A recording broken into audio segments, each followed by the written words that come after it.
Untuk lokasi praktek lapang dinamika estuari ini itu pengamatannya dilakukan di Sungai Samping PLTD Huasia dengan titik koordinat 3 derajat 58 menit 58,0 detik lintang selatan dan 122 derajat 34 menit 62,0 detik bujur timur. Jadi praktikum itu bertujuan untuk mengidentifikasi parameter-parameter oseanografi yang ada di dalam perairan tersebut seperti suhu, pH, kecepatan arus dan juga substrat yang ada di dalam perairan tersebut. Alat yang digunakan dalam pengukuran data parameter oseanografi di perairan estuari menggunakan beberapa alat. Alat yang pertama yaitu kami menggunakan layangan arus untuk mengukur kecepatan arus. Untuk mengukur suhu di perairan tersebut, kami menggunakan termometer air raksa.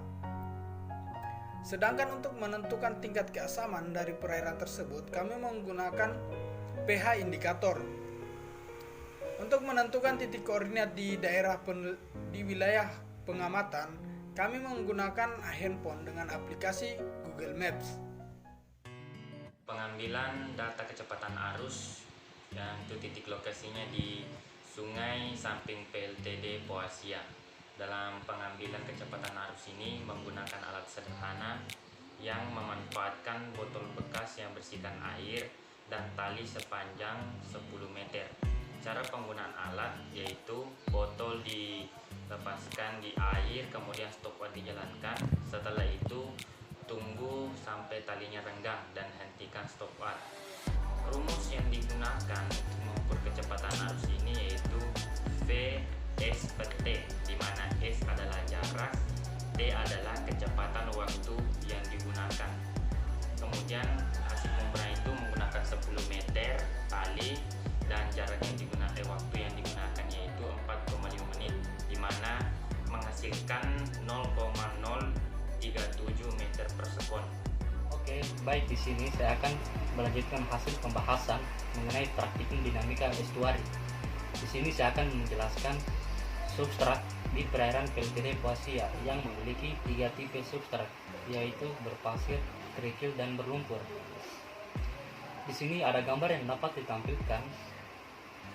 Kemudian dari gambar tersebut dapat dilihat bahwa substrat berpasir memiliki nilai yang lebih tinggi dan kerikil dibandingkan substrat berlumpur.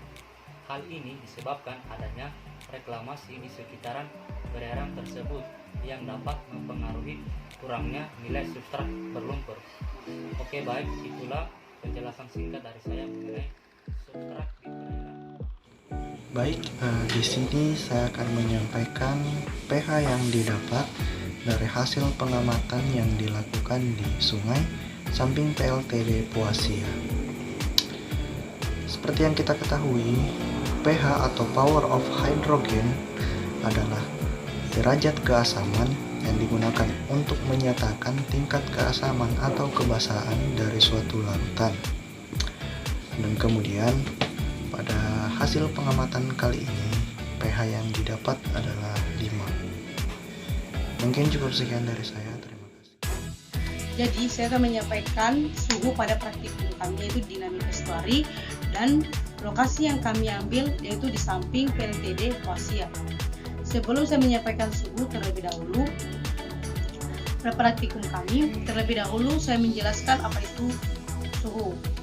Suhu adalah sebuah besaran yang menyatakan tingkat panas atau dingin suatu benda. Suhu ini menurun secara teratur sesuai dengan pertumbuhan kedalaman.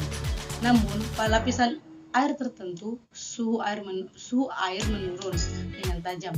Walaupun pertambahan kedalamannya hanya sedikit, lapisan ini disebut thermocline. Setelah lapisan thermocline, suhu air laut menurun kembali secara teratur sesuai dengan pertambahan kedalaman. Suhu air laut relatif konstan yang biasanya berkisar antara 2 derajat Celcius dan 4 derajat Celcius. Suhu air laut juga dipengaruhi oleh musim. Pengaruh musim terhadap suhu air laut tergantung pada lokasi air laut. Jadi, suhu yang terdapat pada praktikum kami yaitu 29 derajat Celcius dan pada saat pengukuran itu jamnya jam 9.31 lewat 31 wilayah Indonesia Tengah. Pengaruh musim terhadap suhu air laut menurun bila angka bintangnya meningkat. Mungkin saya bisa sampaikan